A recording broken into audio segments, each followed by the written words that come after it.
Hello, everyone. Welcome back to the program here at the Bible Catholic here on YouTube. Honored to have my guest. He's the program director and host of Catholic Drive Time at Guadalupe Radio Network, Joe McClane. Joe, how are you doing today? Praise be to God, I am alive, and that counts. That does It's good count. to be on with you. Well, It's funny good to story. be on. Thanks for having me. Oh no, it's my pleasure to have you on. And a funny story.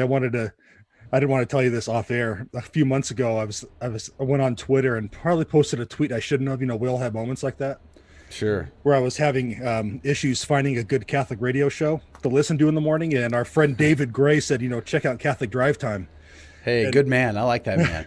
and lo and behold, the creepy things that YouTube does sometimes. There was in the Sure. recommendations the next morning. I've been listening Praise ever God. since. So That is, isn't that weird? You can say things out loud or have conversations, and all of a sudden it just haunts you in like advertisements and suggestions all over the world, and wherever you go. It's just a little creepy, but welcome to algorithms. yeah, exactly how it goes. Yeah. So what? So how long have you been over at Guadalupe Radio? Almost 9 years, praise be to Okay, God. great. So I started with Guadalupe Radio Network as a general manager. I opened the Houston market for the Guadalupe Radio Network back in 2013. So I started talking to them in 2012, came on board full time in March. I think it was March of 2013, opening the station in Houston, and then I remained the general manager there up until a few years ago when I moved up into network leadership. And now my title is program director for the whole network. But the big bulk of what I do is I host the morning show, which is a 5-day-a-week, 2-hour drive time program that's nationally syndicated. So we are on like some 50 plus radio stations around the country. Great. That's fantastic. Great to hear. So I asked you to come on today, one, because I really love your show. And Thank you.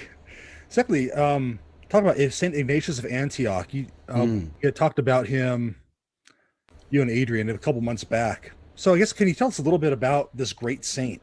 Like maybe what his Yeah, background is. for sure. St. Ignatius of Antioch is somebody who's probably responsible for converting hundreds of thousands of people into the Catholic faith. Just so incredible. The way I've discovered Ignatius of Antioch was through being challenged by an anti-Catholic Protestant pastor, televangelist named Alistair Begg, a Scotsman with a brogue, and he tried to say, because I used to listen to, I'm a convert to the church, and I used to listen to Protestant radio all the time, and I loved, Greg Laurie and David Jeremiah, Yeah. and the Bible Lancerman and Alistair Begg and all of these Protestant pastors. I listened to them all the time, and it was Alistair Begg who said, it was Constantine who corrupted the Christian church, and he brought in all these pagan ideas that became the Catholic Church. And that just clicked with me. It was like a light bulb that went off in my head. And I said to myself, I can just go back in time. I could just go and search. Surely there must have been some opinion of the early Christians prior to the birth of Constantine, after the last book of the Bible was written and before Constantine was born. There had to be some evidence from that time period where they have an opinion of sacred scripture, they have an opinion of worship, they have an opinion of what it means to be Christian. And I thought to myself, I could go figure that out, and then I would use that as my guide to go find the true church. And so I just, like a knucklehead, I just went online and I searched for, and back in those days, we're talking web crawler. I don't even think it was Google at the time. I just searched early Christian writing, and I found a website, wouldn't you know it, earlychristianwritings.com. I mean, like genius. And I'm pretty sure it's a Protestant-maintained website and mostly references Protestant translators and theologians and their opinions and scholars, Protestant scholar opinions on these documents. But they tried to list all of these early documents based on when the sort of the popular understanding of their dates and times of been writing. So I just said, okay, I'm going to start at the beginning. And I started reading all the documents I could find that were outside of the New Testament and before the time of Constantine. So I read the Didache, was one of the first things I read. And most scholars, according to this website, said that it was written around the 50s, maybe 60s AD. Some scholars place it later. But within the living memory, within the time, actual living of apostles, and you read that document, it blows your mind. And then, Ignatius of Antioch was like the next on the list. And this is 110 AD. And at the time I was going through these documents, I was Catholic already. I'd become Catholic just to get married. I had a mystical encounter with Jesus that literally saved my marriage from divorce. And I was on a roller coaster ride, listening to Protestant pastors, listening to my Protestant family, my fallen away Catholic neighbor who became Baptist, all tell me that the Catholic Church was the whore of Babylon, and I needed to leave right away. And I was just confused, and I was reading scripture every day, but I was really confused by it all. And then I discovered, as I just explained to you, the early Christian writings, these early church fathers. And Ignatius in particular had a big impact. So did Justin Martyr had a big impact on me. Tertullian had a big impact on me. Irenaeus, Clement of Rome. I mean, all the Shepherd of Hermes, all of these documents were just amazing. Even Origen, like one of my favorite heretics of all times. And but when you go to Ignatius of Antioch, he's something special. And it becomes obvious when you read these documents that there's something special going on here. And here's the deal with Ignatius of Antioch. He is writing in about the year 110 AD, and it could be earlier, maybe a little later, depending on the scholar you choose to follow on that. Mm-hmm. But we're talking early, first decade of the second century.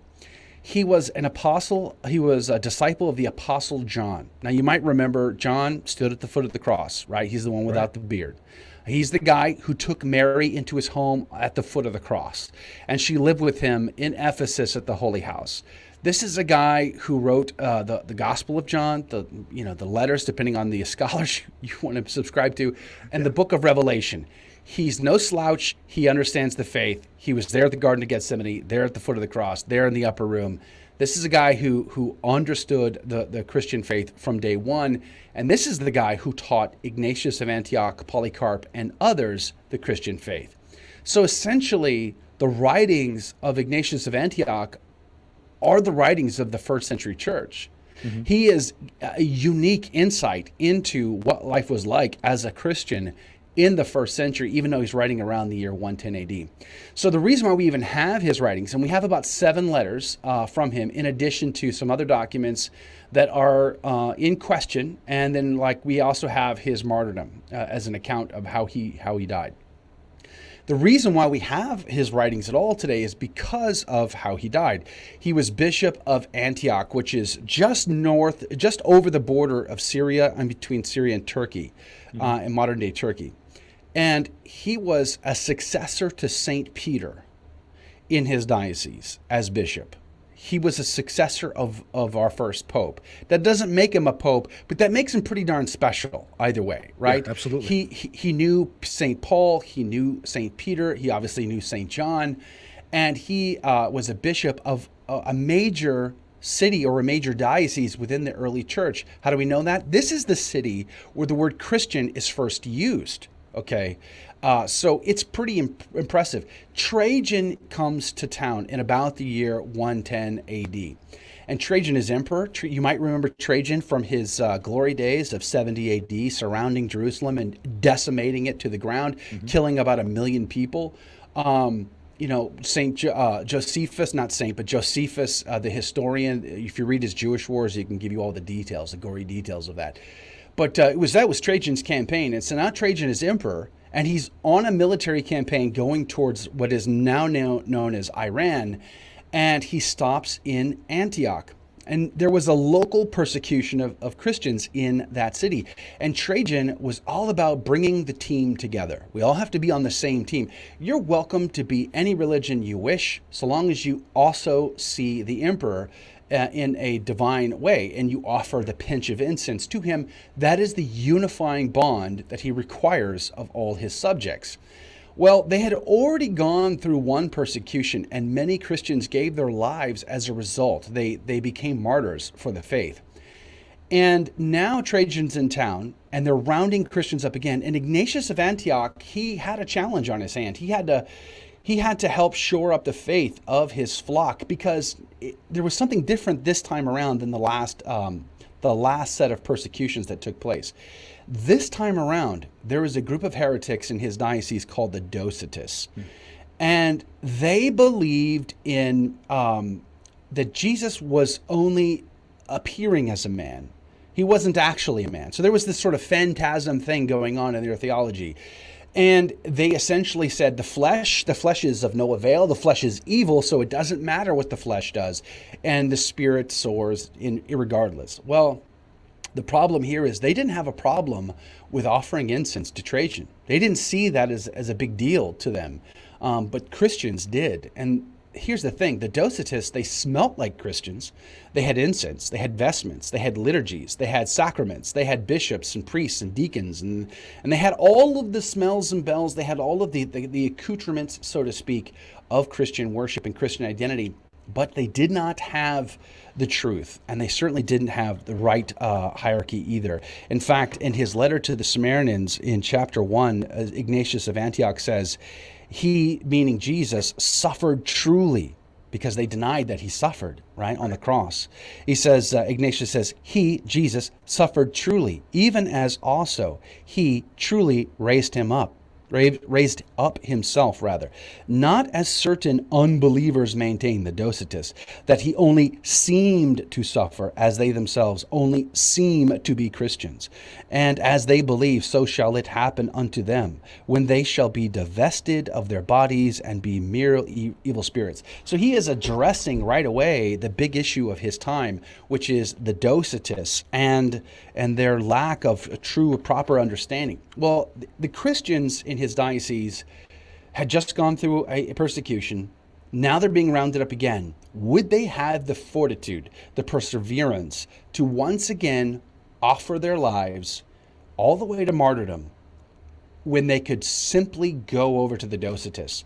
They could continue to look like Christians. They can have the liturgies and the smells and the bells. They could have all of that, only they don't have to die. Think about the temptation that Very tempting. Very tempting to not have to die, to be called a Christian but not have to have the ultimate sacrifice, to join your Lord, to pick up your cross and join your Lord there on Calvary. So this was his big challenge. And some scholars say he was arrested. Some scholars say he volunteered himself. So it's up to you as to which you're going to go with, I guess. We won't know until on this side of the heavenly veil. However, either way, he was brought before Trajan, who was in town at the time, and we have an exchange between him and Trajan, and that's recorded in his martyrdom, and you can read it. It's amazing. All these documents are available online. I encourage everyone to Google Ignatius of Antioch letters. You'll find them. And you see this wonderful exchange where Trajan is sort of asking him if he's a Christian, and Ignatius admits that Christ is inside of him. And Trajan realizes what kind of a jewel he has before him. Because Ignatius was a disciple of the Apostle John himself, he was given special preeminence. I mean, he was the successor of Peter in this diocese. Right. So he was kind of like a metropolitan. He was up there. Everybody knew him. They loved him. They revered him. They considered him a very holy and pious bishop. And Trajan realized who he has in his grasp. And so he didn't want to just martyr little Ignatius right here in Antioch and waste the opportunity. Instead, he assigned 10 Roman soldiers, whom Ignatius called leopards. And he had him brought all the way back in chains to Rome, to the eternal city, where he would be put into the Colosseum there in Rome and fed to the lions. And that is why. It's that journey back to Rome where he stops along the way and he writes these letters. He receives delegates from all over the ancient Near East church. They come to visit him while he's on his way back to Rome, and he writes these letters. And it's because of that journey that we have these letters today. So what are some of the things that we can learn about the ancient faith from these letters? I mean, you mentioned Docetism a moment ago. What are some others? Yeah, it's amazing. Again, when I was reading these documents, my mind was blown. I had already discounted the Catholic faith at this point in my journey. Even though I was still Catholic and I was going to Mass, I was pretty convinced that I was going to become a Protestant again. And I was simply looking for the proper church to go to. I didn't want to just go anywhere. I wanted to know where to go and then go. So I was staying in the church feeling some reverence in the sanctuary that I knew I wasn't going to get in the Protestant world, and looking for guidance. And that's where I was when I started reading these documents. So when I was going through, like the Didache, for instance, and the Didache talks about baptism, and, you know, the Protestant mentality I had was baptism by full immersion, you know, baptism many times even. And you realize that in the ancient church, baptism by any amount of water could be done. The amount of water was less important as the formula was important. And the fact that the other thing you learned from the early church was you only got baptized once. You didn't get baptized over and over again, because an ontological change occurred during that sacrament. You know, you were stamped in the soul with an indelible mark that you've been baptized, which means souls that are damned for eternity, and the demons punish those souls more than others because of that indelible mark. So you see all that from the early church writings, and the Didache was an excellent example of many things, like going to confession before receiving communion, Mass on Sundays, you know, how many Seventh-day Adventists and Jehovah's Witnesses and others that we encountered where they deny Sunday is Sabbath. Well, you go back to the early church, it's clear Sunday is Sabbath. Okay, so that's the Didache. Well, the very next step for me was Ignatius of Antioch, and I was already going, wow, gee whiz, that Didache was very careful. Like, let's just not tell anybody that, okay? Let's just move on. And then you get to these writings, these beautiful, incredible writings, the insight of a Christian who has such dignity, as I've already explained, giving us an insight in the first century church. And then you see his focus, as I just sort of illustrated by reading just a couple sentences there, his focus to help the Christians avoid heresy. And that's the real crux of his 7 letters. So again, let me just set the stage. Yeah. He is being taken by 10 Roman soldiers, whom he calls leopards, by chain. They march him through Turkey. They could have gotten onto a boat in Antioch, but they instead march him through Turkey, and they're making their way back, and they stop along the way. You don't usually get on the Mediterranean during the winter. You know, that's usually a bad thing. A lot of people die that way. So I think they winter in Smyrna, where they hang out with Polycarp, and he lives in Polycarp's house for several months. And delegates from all over the church send deacons and priests to come visit him. And he welcomes them and sees them, takes audience with them.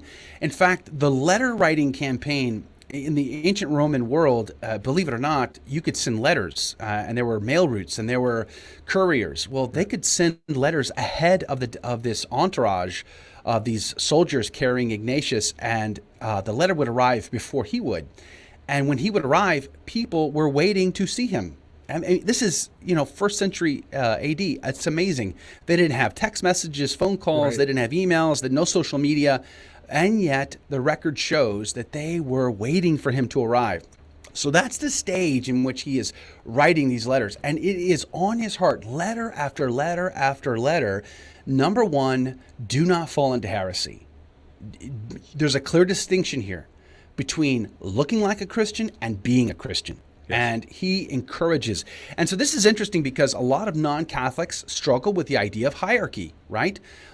Today, in the gospel that I read today on my radio show, it was from Matthew 13, and the 2 parables, the mustard seed and the leaven, both illustrate how the church starts as a tiny thing, but develops into an epic thing over time. This is the heart and intention of our Lord.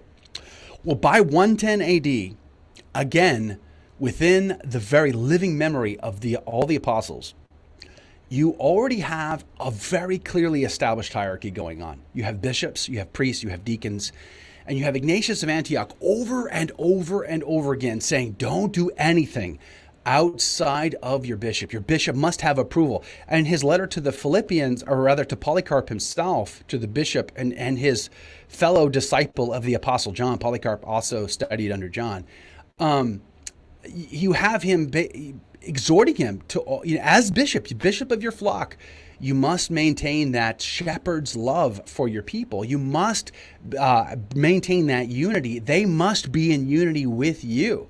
And this is where it gets really cool. Okay, so this blew my mind with Ignatius of Antioch the first time I ever read it. Again, I can't emphasize this enough.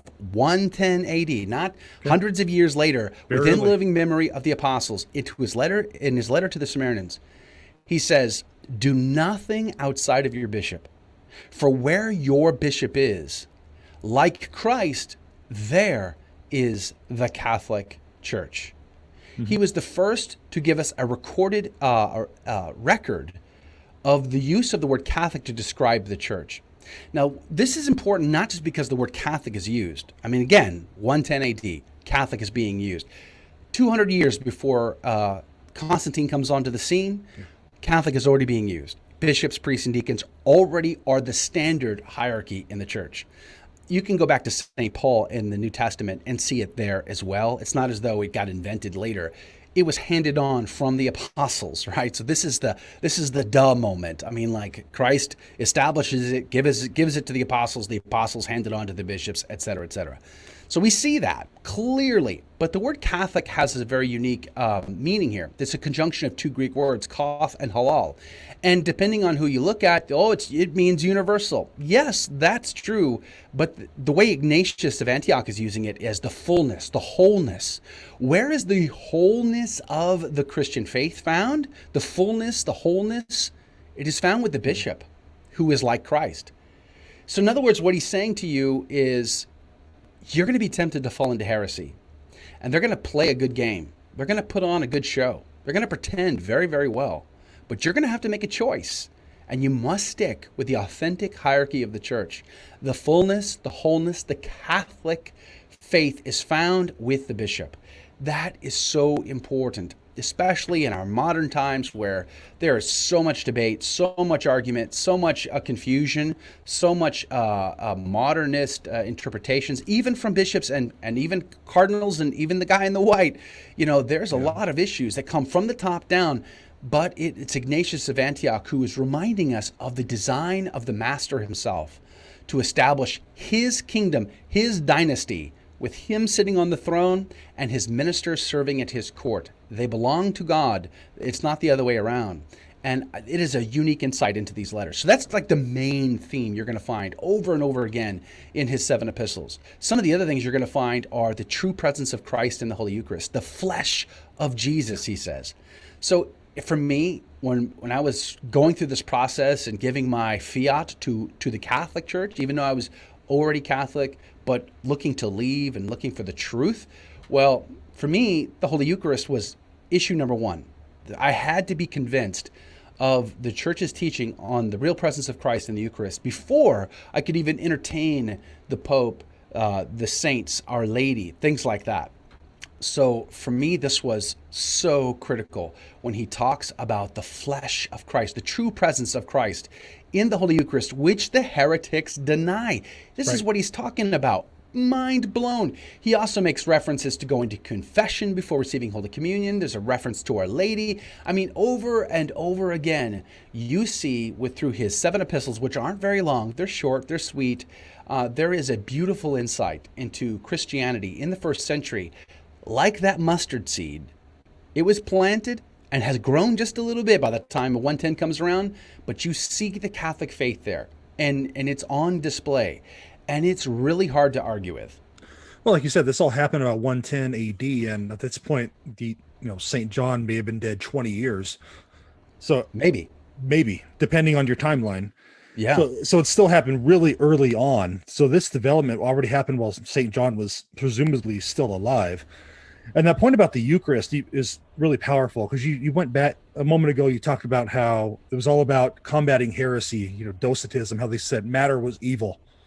Well, as Catholics, we believe the Eucharist is the body and blood of our Lord. So therefore, matter is not evil, because that's what the Lord uses to transform into himself. So very, very, very strong point. Joe, what can we do as Catholics today? How could we emulate St. Ignatius of Antioch today?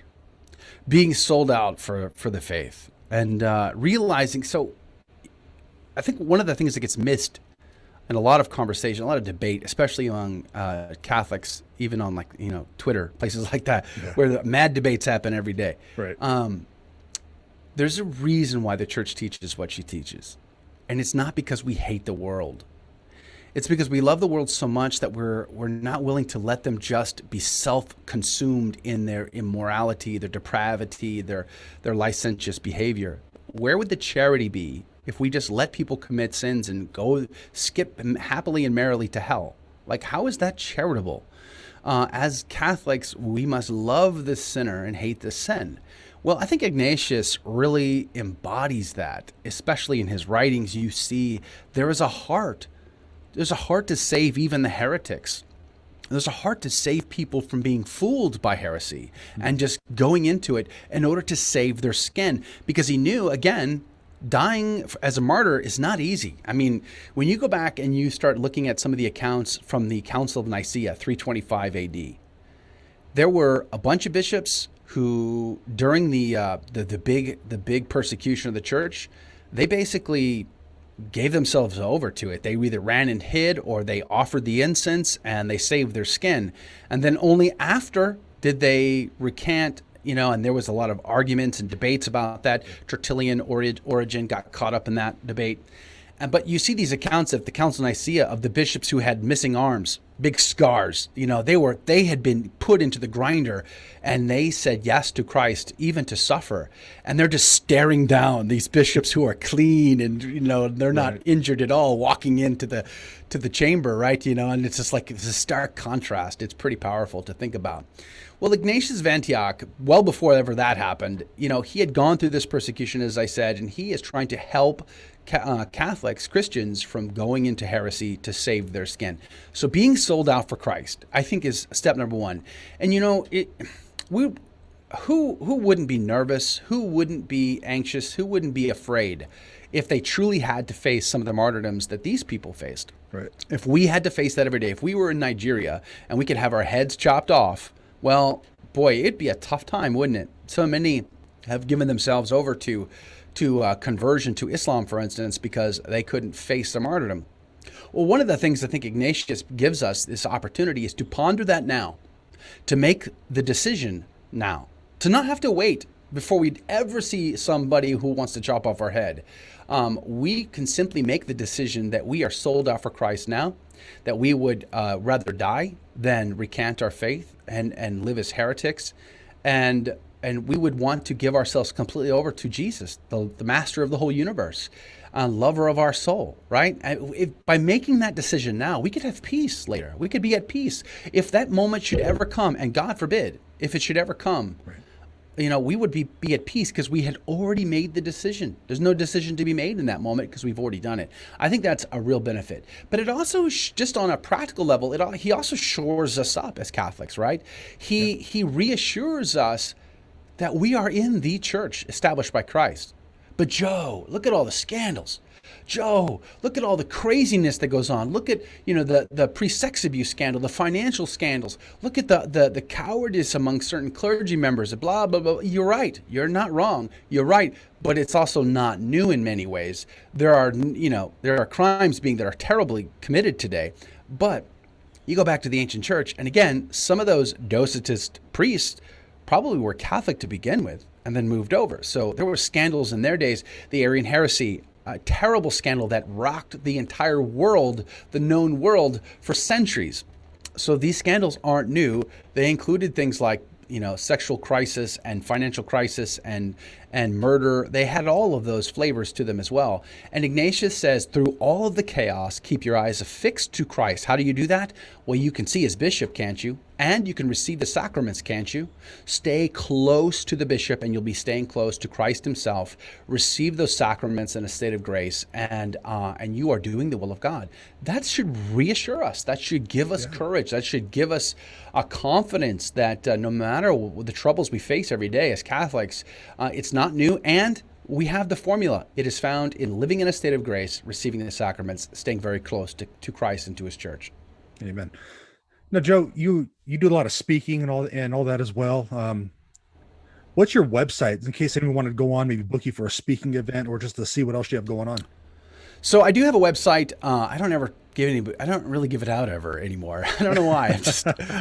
But it's Cairo. This is part of the reason why, because it's a terrible URL. CairoImpactMedia.com. Okay. So Cairo, CHIRHO impactmedia.com. Why the Chi-Rho? You might remember what the Chi-Rho is. It's 2 Greek letters. It's the sign in the sky that Constantine saw in the Battle of Milvian Bridge when he secured his empire as sole ruler.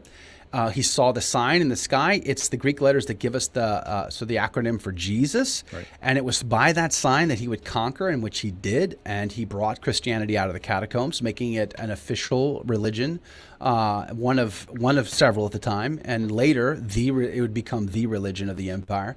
And he became the greatest benefactor to the church in the 4th century, building basilicas for us, giving us land, dignity, and for the first time, the church could have public debates on which books in the Bible ought to be in the Bible. Imagine that. I mean, go back to the 150 A.D. and you get the Muratorian fragment. The church was debating this subject, but they were too busy trying to keep their heads on their shoulders from being lopped off to be able to gather as a group of bishops and to have the conversation.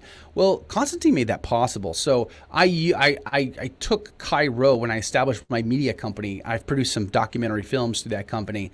So that's where it comes from. Chi-Rho, CHIRHO. ChiRhoImpactMedia.com is my website. Great. Well, Joe, thanks for coming on today to talk about this great saint, and God bless you and everything you're doing. Praise be to God. Thank you. All right. Thank you.